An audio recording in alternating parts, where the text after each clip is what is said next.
आज हम कानपुर मंडल के सभी माननीय जनप्रतिनिधियों के साथ हम लोगों ने संवाद बनाया है और विकास कार्यों की समीक्षा की है। विकास कार्यों की समीक्षाएं इस बात को लेकर के कि अधिकारीगण प्रत्येक परियोजना का भौतिक सत्यापन कर सकें, माननीय जनप्रतिनिधियों के साथ संवाद बना सकें, विकास कार्य समयबद्ध ढंग से मानक की गुणवत्ता को बनाए रखते हुए आगे बढ़ सकें। इस दृष्टि से ये कोरोना कालखंड में भी हम लोग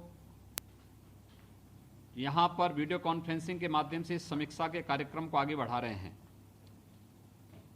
देखिए, ये बहुत गंभीर बात है जो कानपुर से बात सामने आई है और एक दो जगह से अन्य बात सामने आई है कि माननीय विधायक या माननीय सांसद के फ़ोन को सीएमओ या किसी अधिकारी के द्वारा रिसीव नहीं किया जाता है।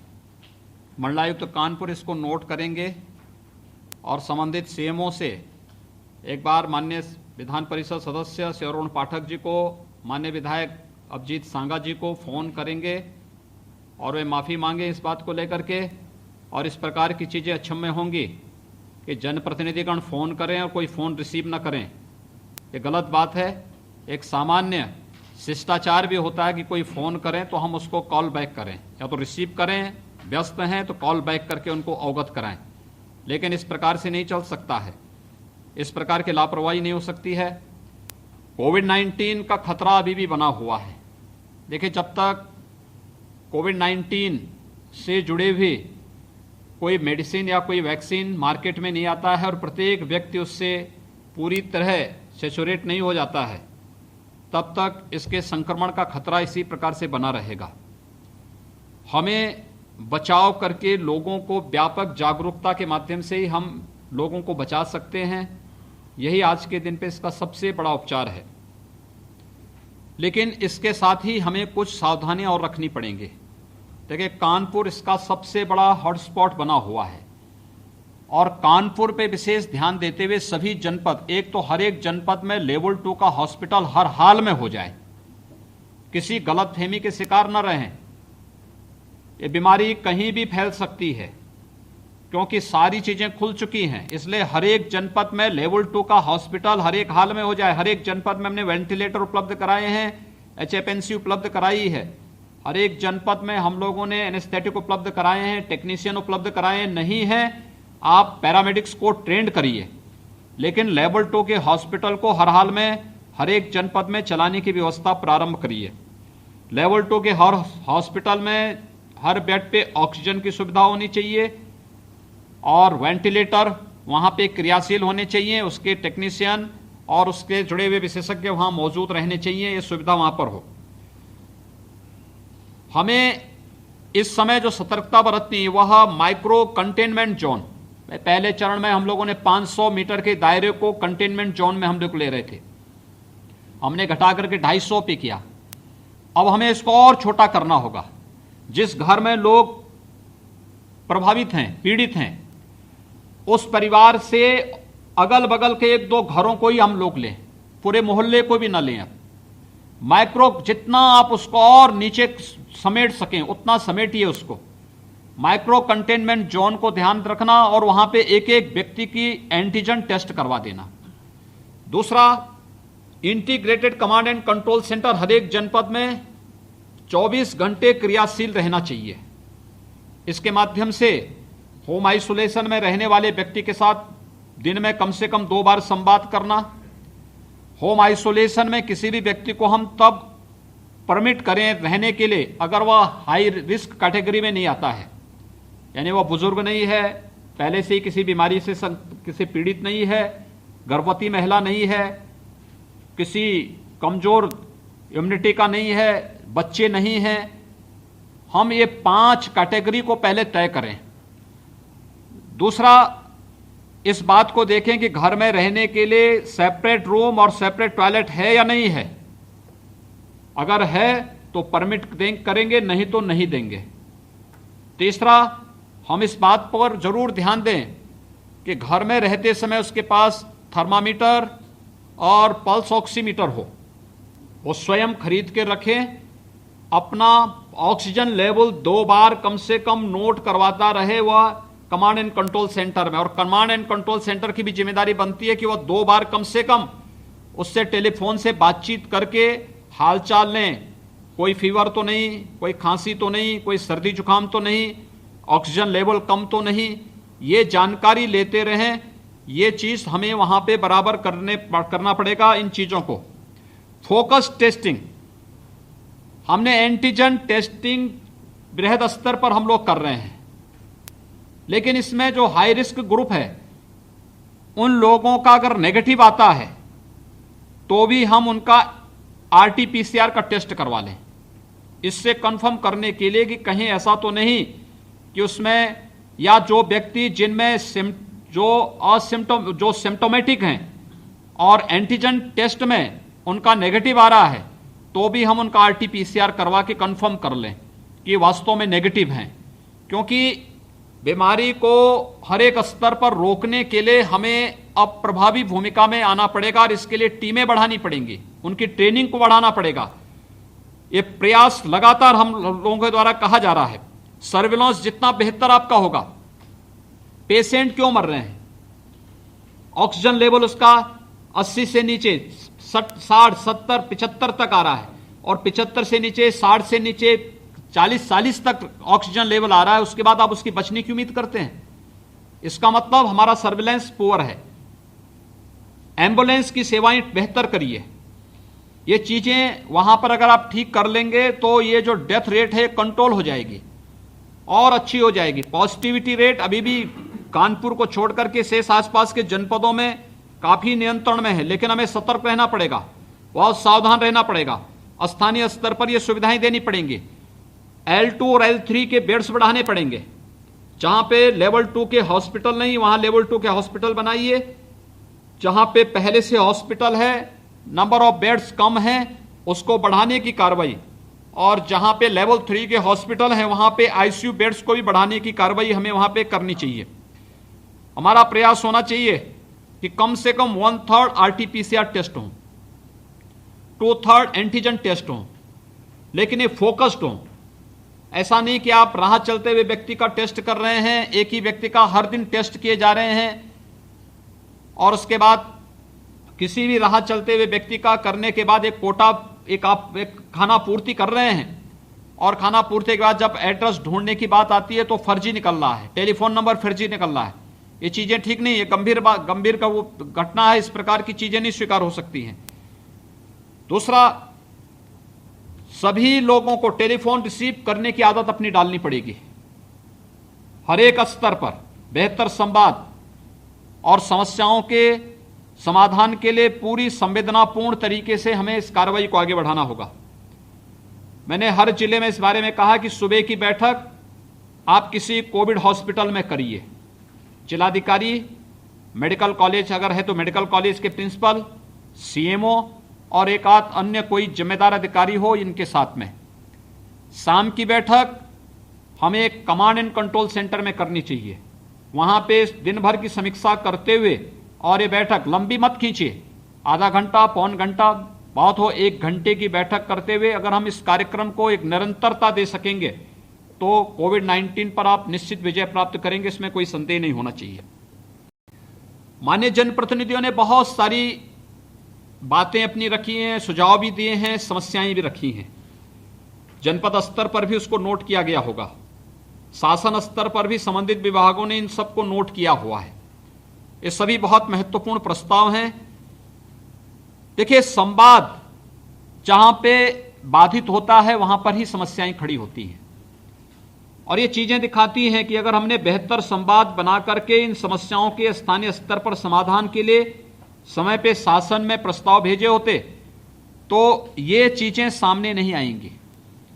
छोटी छोटी धनराशि लगनी है, हमें प्राथमिकता तय करनी होगी माननीय जनप्रतिनिधियों के साथ बैठ करके, और उस प्राथमिकता के आधार पर उस समस्या का समाधान का रास्ता निकालना। ये चीजें अगर हम वहां पर कर सकेंगे तो हमें त्वरित गति से इसको आगे बढ़ाना पड़ेगा। दूसरा, विकास की परियोजनाओं के समय पे यूसी भेजना, भौतिक सत्यापन करना, और जहां पर विकास की कोई परियोजना स्वीकृत होती है भूमि की उपलब्धता समय पे हो और विवाद रहित हो। नहीं तो जमीन संबंधी विवाद के कारण प्रोजेक्ट रुकते हैं, बाद में रिवाइज एस्टिमेट के लिए आता है। जो कार्य 6 महीने और 1 वर्ष में होना है, कई वर्ष लग जाते हैं। विकास के कार्यों की प्राथमिकताएं तय करना।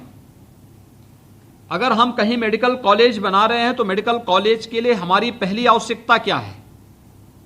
पहली आवश्यकता यह होनी चाहिए कि वहां पे हम एक हॉस्पिटल इमरजेंसी के लिए उपलब्ध करवा दें। फर्स्ट ईयर की क्लास चलाने के लिए हम क्लासरूम उपलब्ध करवा लें। वहां पे फर्स्ट ईयर में जो छात्र एडमिशन होंगे उतने छात्रों के रहने की व्यवस्था के लिए छात्रावास उपलब्ध करवा दें। ऑडिटोरियम चौथे 5वें वर्ष में आवश्यकता पड़ती है, लेकिन होता उल्टा है। पहले हम ऑडिटोरियम बनाते हैं, बाद में उसका ओपीडी ब्लॉक बनाते हैं, फिर उसके बाद तब हम हॉस्पिटल में आते हैं और फिर क्लासरूम अंत में लेते हैं। कार्य फैलाने की बजाय अगर हम टाइमलाइन तय कर लें तो पैसे की कमी भी नहीं होगी और रूटीन उसमें सभी कार्य संचालित करते हुए हम हर गतिविधियों को आगे बढ़ा सकते हैं। इसलिए इन सबको हमें आगे बढ़ाना होगा। कानपुर कमिश्नरी हमारे लिए महत्वपूर्ण इसलिए भी है कि गंगा जी का एक बहुत बड़ा दायरा इस कमिश्नरी के अंदर आता है। नमामि गंगे परियोजना की सफलता हर एक जनपद के अंदर चलने वाले कार्यों की गुणवत्ता को बनाए रखते हुए इन कार्यक्रमों को आगे बढ़ाने का कार्य, इन्हें हमें निरंतर आगे बढ़ाना पड़ेगा, देखना पड़ेगा। सभी माननीय जनप्रतिनिधियों ने सड़कों के बारे में, सिंचाई विभाग के बारे में, ऊर्जा विभाग के बारे में अपनी बातें यहां पे रखी हैं और मैं चाहूंगा कि सड़क गड्ढा मुक्त हो, सड़कों के नवीनीकरण की कार्रवाई को विलंब हम आगे बढ़ा लें। नगर विकास है, ग्राम्य विकास है, पंचायती राज है, पीडब्ल्यूडी है, आरईएस है, मंडी है या अन्य जो भी संबंधित विभाग हैं, ये सभी विभाग अपने अपने स्तर पर अपने कार्यों को समयबद्ध ढंग से आगे बढ़ा लें। कहीं भी सड़कों पे गड्ढे नहीं दिखने चाहिए। जहां पे गड्ढा मुक्त होना है, गड्ढा मुक्त का कार्य पूरी क्वालिटी के साथ, जहां पे नवीनीकरण के कार्य होने हैं पूरी क्वालिटी को मेंटेन करते हुए इस कार्यक्रम को हम आगे बढ़ाने का कार्य कर लें। पेयजल की योजनाएं, हमारा प्रयास है बुंदेलखंड और बिंद क्षेत्र के साथ ही इंसेफ्लाइटिस, आर्सेनिक और फ्लोराइड प्रभावित और खारा जल जहां पर है वहां पर लोगों को शुद्ध पेयजल की आपूर्ति कर सकें। इस दिशा में बहुत बृहद कार्यक्रम चल रहे हैं। लेकिन जो पेयजल के प्रोजेक्ट वहां पर आपके अलग अलग जनपदों में चल रहे हैं, हम उसकी समीक्षा करें। अगर शुद्ध पेयजल अगर आप उपलब्ध करा रहे हैं लोगों को तो इसका मतलब उनकी आधी बीमारी आप दूर कर दे रहे हैं और ये हमारी ड्यूटी भी है। शासन पैसा दे रहा है लेकिन वो पैसा ईमानदारी से उस कार्य के लिए खर्च हो और उसका बेहतर लाभ लोग ले सकें। इसके लिए योजना समयबद्ध ढंग से पूरी हो, कनेक्शन देने की कार्रवाई हो, ग्राम प्रधान निधि से और यूजर चार्ज के माध्यम से उसको मेंटेनेंस की व्यवस्था और उसको सेल्फ सस्टेनेबल बनाने की एक बेहतर कार्य योजना हमें हर एक ग्राम पंचायत के लिए बनानी पड़ेगी। विकास की हर परियोजना के लिए नोडल अधिकारी की तैनाती और प्राथमिकताएं तय करिए। किन परियोजनाओं की साप्ताहिक, किन परियोजनाओं की पाक्षिक, किन परियोजनाओं की मासिक समीक्षा हो। हर एक कार्य योजना को अगर आप अलग अलग दिन बांट करके हर दिन आधा घंटा, 1 घंटा विकास की अलग अलग परियोजना के लिए भी समीक्षा के लिए रख देंगे, आपके जिले में कोई कार्य बाधित नहीं होने वाला है। और मेरा मानना है कि पैसे के अभाव में कोई कार्य भी नहीं रुकने वाला है और साथ साथ विकास के कार्यों की गुणवत्ता पर किसी प्रकार का कोई प्रश्न खड़ा नहीं होगा अगर आप निरंतर उसकी समीक्षा कर रहे हैं तो। प्रधानमंत्री आवास योजना, मुख्यमंत्री आवास योजना या स्वच्छ भारत मिशन के अंतर्गत व्यक्तिगत बने हुए शौचालय 100% इनको जियो टैग करिए, एक एक कार्य का सत्यापन करवाइए और फिर उनमें लिखवाइए भी किस योजना के अंतर्गत बने हैं। लोगों को योजना की जानकारी होनी चाहिए जिससे अगला लाभार्थी भी उस पंक्ति में खड़ा हो सके जो अब तक उससे वंचित रहा है, उसको हम उस योजना से लाभान्वित कर सकें। ग्रामीण क्षेत्र में सामुदायिक शौचालय और ग्राम सचिवालय का निर्माण होना है। देखिए, शासन धनराशि उपलब्ध करा सकता है लेकिन स्थानीय स्तर पर उन कार्यों के लिए भूमि की उपलब्धता प्रशासन को करानी पड़ेगी। विवादित भूमि न लें, जनप्रतिनिधियों के साथ संवाद बना करके इस साइट का चिन्हांकन होना चाहिए। देखिए बहुत सारे जनपद ऐसे हैं जहां पर अभी साइट चिन्हांकन नहीं हुए हैं। ये ग्राम सचिवालय के लिए इटावा में 31 ग्राम पंचायतें, औरैया में 19, कानपुर नगर में 2 ये हैं जहां पे साइट चिन्हांकन अभी होने बाकी हैं। और जिलाधिकारियों के स्तर पर जो कार्य प्रशासनिक स्वीकृति के लिए लंबित पड़े हुए हैं, औरैया में 58, कानपुर देहात में 14, इटावा में 4, कानपुर नगर में 2, फर्रुखाबाद में 1। ये सभी जिलाधिकारी नोट कर लें। सभी माननीय विधायक और सांसदों के साथ बैठ करके साइट चिन्हांकन प्रशासनिक स्वीकृति देने के साथ ही माननीय विधायक और सांसद को ले जाकर के इन कार्यों का शिलान्यास करा करके कार्य को आगे बढ़ा दीजिए। युद्ध स्तर पर ये कार्य होने चाहिए। ऐसे ही सामुदायिक शौचालय के कार्य को भी किसी सार्वजनिक स्थान पर बना करके जहां बन चुके हैं उसकी स्वच्छता की भी जिम्मेदारी दे करके ये कार्यक्रम आप तेजी से आगे बढ़ाने का कार्य करें। 1 अक्टूबर से धान क्रय केंद्र प्रारंभ होंगे और हमें अभी से ये सुनिश्चित करना है, मंडियों से लेकर के क्रय केंद्रों को अभी से व्यवस्थित कर लेना है। कोविड-19 के संक्रमण से बचाव करते हुए हम इस कार्यक्रम को आगे कैसे चला सकते हैं बेहतर तरीके से। एमएसपी से कम पर कहीं भी क्रय न हो, यह हम अपने जनपदों में तय कर लें। किसान को उसका लाभ मिले, इसके बारे में हमें पूरा ध्यान देना होगा। इन चीजों को हम देख लें। स्मार्ट सिटी अमृत योजना के जो प्रोजेक्ट हैं ये समयबद्ध ढंग से आगे बढ़े, निरंतर इसकी समीक्षा होनी चाहिए। मैं पूरे प्रदेश के स्मार्ट सिटी और अमृत योजना के कार्यों की एक दिन समीक्षा स्वयं भी लेने वाला हूं और मैं चाहूंगा कि इसके बारे में हम लोग निरंतर कार्य करें। जहां सीवर लाइन बिछाई गई है वहां सीवर के कनेक्शन भी उपलब्ध करवाइए। अभी भी जहां पे अमृत योजना से जुड़े हुए जो जनपद हैं वहां पर जो कस्बे हैं वहां पे सीवर कनेक्शन का जो रेट है काफी कम है, इसको तेज करिए, इसको तेजी से आगे बढ़ाने का कार्य करें। 10 करोड़ से अधिक की परियोजनाओं की समीक्षा तो हम कर रहे हैं। शासन का धन जिस भी कार्य के लिए गया है उसकी निरंतर समीक्षा होनी चाहिए और उस समीक्षा को करते हुए उन कार्यों को समयबद्ध ढंग से आगे बढ़ाने का कार्य हो।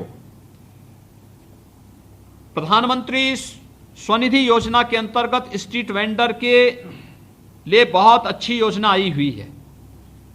इसमें अभी भी बहुत कम प्रोग्रेस है। मैं चाहूंगा नगर विकास भी सभी नगर निकाय के अंदर इस कार्य को बृहद स्तर पर ले जाने का कार्य करें। एक बड़ा आयोजन हम इसके साथ करना चाहते हैं, इसको आगे बढ़ाना चाहते हैं। मैं चाहूंगा कि इसको लेकर के हम अच्छे ढंग से इस कार्य को आगे बढ़ा सकेंगे तो अच्छा रहेगा। गौ आश्रय स्थलों के बारे में शासन ने हर एक जनपद को धनराशि दी है। किसी भी जनपद में गाय भूखी न रहे, बीमारी से न मरे, उसकी तस्करी न होने पाए, किसी भी प्रकार से जनभावनाएं आहत न होने पाए, इसकी जिम्मेदारी जिला प्रशासन को मुख्य पशु चिकित्सा अधिकारी को देते हुए पूरी जवाबदेही के साथ इन कार्यक्रमों को आगे बढ़ाने का कार्य करना होगा। इन चीजों को हम देख लें। विद्युत की आपूर्ति के लिए शासन ने जो रोस्टर तय किया है इसको जनपद स्तर पर भी हम समीक्षा करें और शासन स्तर पर भी इसकी समीक्षा निरंतर होनी चाहिए। किसी भी प्रकार से इस मामले में कोई दिक्कत न होने पाए। पर्यटन की अनेक संभावनाएं अलग अलग क्षेत्रों में हो सकती हैं और हमें अपने अपने जनपदों में पर्यटन की संभावनाओं को आगे बढ़ाने के साथ ही अगर स्टेट स्तर पर हम जीडीपी तय कर सकते हैं तो जनपद स्तर पर क्यों नहीं हम तय कर सकते। हमें इन संभावनाओं को देखना होगा। इसके लिए ओडीओपी की जो योजना है, वन डिस्ट्रिक्ट वन प्रोडक्ट की जो योजना है, विश्वकर्मा श्रम सम्मान की जो योजना है, इनको हम कैसे उसकी ब्रांडिंग कर सकें। दूसरा, कैसे हम इन योजनाओं के साथ स्थानीय स्तर पर बैंकों को जोड़ सकें और अधिक से अधिक लोगों को लोन की सुविधा का लाभ दे सकें। इस पर हमें जनपद स्तरीय बैंकर्स कमेटी के साथ बैठ करके जनप्रतिनिधियों के साथ एक ठोस कार्य योजना तैयार करनी होगी। ये कार्य वहां पे हम आगे बढ़ाने का कार्य करें। बेहतर तरीके से इन योजनाओं को आगे बढ़ा सकते हैं। अभी प्रधानमंत्री पैकेज के अंतर्गत कृषि इंफ्रास्ट्रक्चर के लिए 1 लाख करोड़ रुपए का प्रावधान हुआ है। हम हर एक विकास खंड स्तर पर स्टोरेज की क्षमता वृद्धि करने में और कोल्ड स्टोरेज की एक चेन खड़ी करने में हम योगदान दे सकते हैं।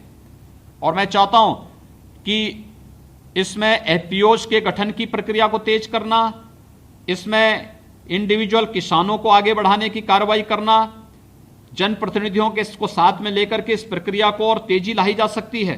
ये कार्य यहां पर हम लोग कर सकते हैं। प्रधानमंत्री आत्मनिर्भर पैकेज के अंतर्गत भी बहुत अच्छे कार्यक्रम हो सकते हैं। इसके लिए हमें बैंकर्स कमेटी की बैठक करनी पड़ेगी और इस कार्यक्रम को हमें तेजी के साथ आगे बढ़ाना पड़ेगा। ये कुछ चीजें थी जिस पर हमें विशेष ध्यान देना पड़ेगा। प्रधानमंत्री जी के पिछले कानपुर विजिट के समय कानपुर में गंगा जी के तट पर रिवर फ्रंट बनाने की एक चर्चा सामने आई थी और मैं चाहूंगा कानपुर जिला प्रशासन को इसके बारे में अपनी एक कार्य योजना तैयार करनी चाहिए, क्योंकि कानपुर ने इस मामले में अच्छा कार्य किया है। दूसरा, वहां पर हम लोग और भी अच्छे कार्यक्रम आगे बढ़ा सकते हैं। कैसे इन कार्यक्रमों को आगे बढ़ाया जा सकता है?